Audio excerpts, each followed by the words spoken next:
പറയലും കേൾക്കലും മനുഷ്യരുടെ കഴിവല്ലേ. അതെ. വേറൊരാളോട് പറയുന്നു അച്ഛ എനിക്ക് വയ്യ എന്ന് പറയുമ്പോൾ അച്ഛൻ വിടുത്ത് ആശുപത്രി കൊണ്ടുപോകും.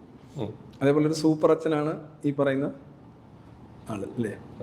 പക്ഷെ ഇവിടെ അച്ഛനോട് പറഞ്ഞ ഒരു പ്രയോജനമുണ്ട്, അച്ഛനെ ആശുപത്രി കൊണ്ടുപോകും. മറ്റേതോ മറ്റേ ആളോട് പറഞ്ഞു കഴിഞ്ഞാൽ ഈ അച്ഛൻ വന്നെങ്കിലേ കൊണ്ടുപോകാൻ പറ്റും. തീർച്ചയായിട്ടും അല്ലേ.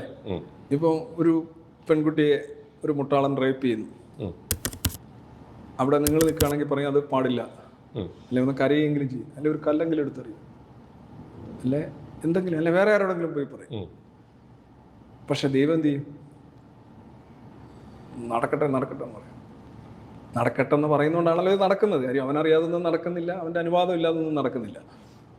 അങ്ങനെയല്ലേ സിദ്ധാന്തം. അപ്പോൾ പിന്നെ ഈ ലോകത്ത് നടക്കുന്ന എല്ലാ ഈ സാധനങ്ങളും നടക്കുന്നത് ആരുടെ അനുവാദത്തോടു കൂടിയാണ്? അവന് വേണമെങ്കിൽ ഇത് ആഗ്രഹിക്കുന്നില്ലെങ്കിൽ തടയണമെന്നുണ്ടെങ്കിൽ ഈ ഇത് കൃത്യം ചെയ്യുന്നവനെ ഡിസ്ഫങ്ഷനിലാക്കാം ആ നിമിഷം, അല്ലേ. അല്ല എന്തിനേറെ പറയുന്നത്, ഒരു എത്തിസ്റ്റ് ആണെന്ന് പറയുന്ന ഒരാൾ ദൈവത്തിന് ഇഷ്ടമല്ലാതെ ജീവിക്കുന്നു എന്നാണല്ലോ എൻ്റെ അർത്ഥം. ലോകത്ത് ഒരു എത്തിസ്റ്റ് എന്തെങ്കിലും ഉണ്ടാവുമോ ഈ പറയുന്ന സംഗതി ആക്റ്റീവ് ആണെങ്കിൽ? ശരി. ഇപ്പോൾ നമ്മുടെ ഇൻ്റർവ്യൂ നടക്കുന്ന സമയത്ത് തന്നെ I can expect a stroke